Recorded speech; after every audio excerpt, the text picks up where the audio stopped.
these new export control measures, exports from China reduced significantly, and this is putting a heavy burden on companies all across the globe, but also across Germany. To have serious discussions between the European Commission and Chinese counterparts on how to limit the damage that has already been done and mind why this happened in the first place. It seems that it was a direct reaction from China on the announcements made by US President Trump on so-called Liberation Day. So China, right after the announcements from President Trump, announced the installation of a new export licensing system without any warning time for European companies, for European governments. It instructed this new export licensing system immediately, and this resulted in the following situation. No more rare earth elements and products incorporating these elements like the magnets were allowed to leave China. In order to make sure that this new licensing system can be put in place in the first place, what immediately affects global supply chains. What we see, if we look at Germany, there are some companies that are already almost running out of reserves of their metals and materials. Germany and the U.S. are each in urgent talks with China over the squeeze on so-called rare earth mineral exports, which is threatening to bring some industrial production in those countries, as well as others, to a standstill. These rare earths. What happened at the same time was China put 16 American companies, 15 of which were in aerospace and defense, on a list that they could not access these materials. After the negotiations in Switzerland, China did not agree to get rid of their export control framework, but they did agree to remove American firms off of the list, which means that they could now apply to get the permit to be able to get these materials. What we've seen, however, is that we had a very short supply of these materials here in the United States. And so because clearly the rare earth and permanent magnets are absolutely essential for.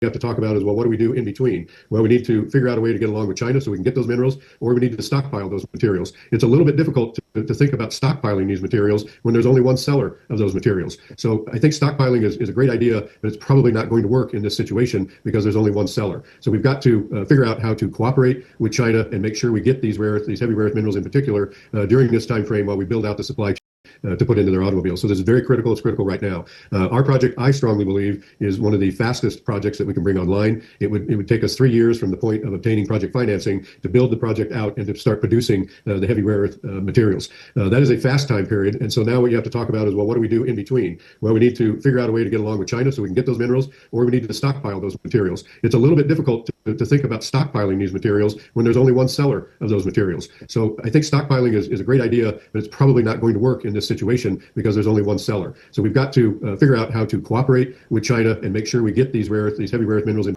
themselves as a source of rare earth minerals. Every country in the world, by the way, they're not that rare, so every country has access to it, but it's become a big, but that alone is not enough, because you have to have access to rare earth minerals, but then you have to have the ability to process them, and you have to make them into usable material. And frankly, what the Chinese have done over the last 25 or 30 years is they've cornered the market. And this is one of the true challenges to sort of pure free enterprise view of these things.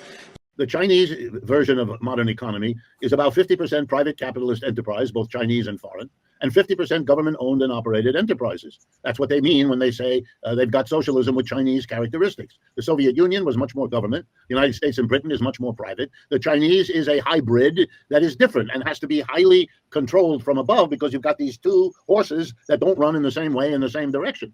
But the genius of what they've done, which explains why they've been growing 2 to 3 times faster than the U.S. for every one of the last 30 years, is the most important thing to the Chinese government is Taiwan, not the tariffs, and not the day-to-day, you violated this, you can't have Chinese students, this is that. No, all of that can be taken care of.